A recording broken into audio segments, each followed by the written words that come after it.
കഴിഞ്ഞ ദിവസമാണ് കണ്ണൂർ കല്യാട് വീട്ടിൽ നിന്നും മരുമകളായ യുവതി സ്വർണവുമായി കടന്നു കളഞ്ഞ വാർത്ത വന്നത്. ദർശന എന്ന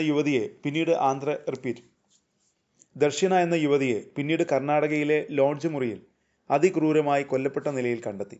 സംഭവത്തിൽ യുവതിയുടെ ആൺ സുഹൃത്തിലേക്ക് അന്വേഷണം നീളുകയാണ്. കഴിഞ്ഞ ദിവസമാണ് 30 പവനും 4 ലക്ഷം രൂപയും നഷ്ടമായത്. പിന്നാലെ വീട്ടിലെ മരുമകളെ കർണാടക സാലിഗ്രാമിലെ ലോഡ്ജിലാണ് കൊല്ലപ്പെട്ട നിലയിൽ കണ്ടെത്തിയത്. കല്യാട് ചുങ്കസ്ഥാനം സ്വദേശി AP സുഭാഷിന്റെ ഭാര്യ ദർശിതയാണ് കൊല്ലപ്പെട്ടത്. കൂടെയുണ്ടായിരുന്ന സുഹൃത്ത് കർണാടക പെരിയപട്ടണം സ്വദേശി സിദ്ധരാജുവിനെയാണ് സാലിഗ്രാം പോലീസ് അറസ്റ്റ് ചെയ്തത്. ദർശിതയും സിദ്ധരാജുവും ചേർന്നാണ് മോഷണ പദ്ധതി ആസൂത്രണം ചെയ്തതെന്നാണ് നിഗമനം. എന്നാൽ ആൺ സുഹൃത്തിന്റെ ചതിയിൽപ്പെട്ട് യുവതിക്ക് ജീവൻ നഷ്ടമായെന്നും പോലീസിന് വിവരം കിട്ടിയിട്ടുണ്ട്. ലോഡ്ജിൽ വെച്ച് ദർശിതയും സിദ്ധരാജുവും തമ്മിൽ വാക്കേറ്റമുണ്ടായതായും സിദ്ധരാജു ദർശിതയുടെ വായിൽ ഇലക്ട്രിക് ഡിറ്റനേറ്റർ തിരുകി ഷോക്കേൽപ്പിച്ച് കൊലപ്പെടുത്തിയതായും പോലീസ് പറയുന്നു. മുഖമുൾപ്പെടെ വികൃതമായ അവസ്ഥയിലായിരുന്നു മൃതദേഹം.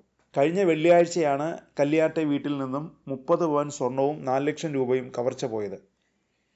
വീട്ടിലേക്ക് പുറത്തുനിന്നാരും അതിക്രമിച്ച് കടന്നതിൻ്റെ ലക്ഷങ്ങളൊന്നും അന്വേഷണത്തിൽ കണ്ടെത്തിയിരുന്നില്ല. കർണാടകയിലേക്ക് പോയ ദർശിതയെ പോലീസ് പലതവണ വിളിച്ചിട്ടും ബന്ധപ്പെടാനായിരുന്നില്ല. ഇതോടെയാണ് ദർശിതയുടെ മേൽ സംശയം വളർന്നത്. പിന്നാലെ യുവതി കൊല്ലപ്പെട്ട വിവരം കർണാടക പോലീസ് ഇരിട്ടി പോലീസിനെ അറിയിച്ചു. വീട്ടുടമ സുമതി മരണച്ചടങ്ങിലും ഇളയ മകൻ സൂരജ് ജോലിക്കും മരുമകൾ ദർശിത കുട്ടിക്കൊപ്പം കർണാടകയിലെ സ്വന്തം വീട്ടിലേക്കും പോയപ്പോഴായിരുന്നു മോഷണം. യുവതി തന്നെയാകാം സ്വർണം കവർന്നതെന്ന നിഗമനത്തിലായിരുന്നു തുടക്കം മുതൽ പോലീസ്. കുട്ടിയെ കർണാടകയിലെ സ്വന്തം വീട്ടിലാക്കിയ ശേഷമാണ് യുവതി ലോഡ്ജിലേക്ക് പോയത്. മുറിയെടുത്ത ശേഷം ഭക്ഷണം വാങ്ങാൻ പോയി മടങ്ങി വന്നപ്പോൾ യുവതിയെ മരിച്ച നിലയിൽ കണ്ടെത്തുകയായിരുന്നെന്നാണ് ആൺ സുഹൃത്തിൻ്റെ മൊഴി. യുവതിയുടെ ഭർത്താവ് സുഭാഷ് വിദേശത്ത് ജോലി ചെയ്യുകയാണ്. കണ്ണൂരിലെ ഭർത്തൃ വീട്ടിലാണ് യുവതി താമസിച്ചിരുന്നത്. അതേസമയം കൊലപാതകത്തിൽ പങ്കില്ലെന്നാണ് സുഹൃത്ത് തുടക്കത്തിൽ കർണാടക പോലീസിന് മൊഴി നൽകിയത്.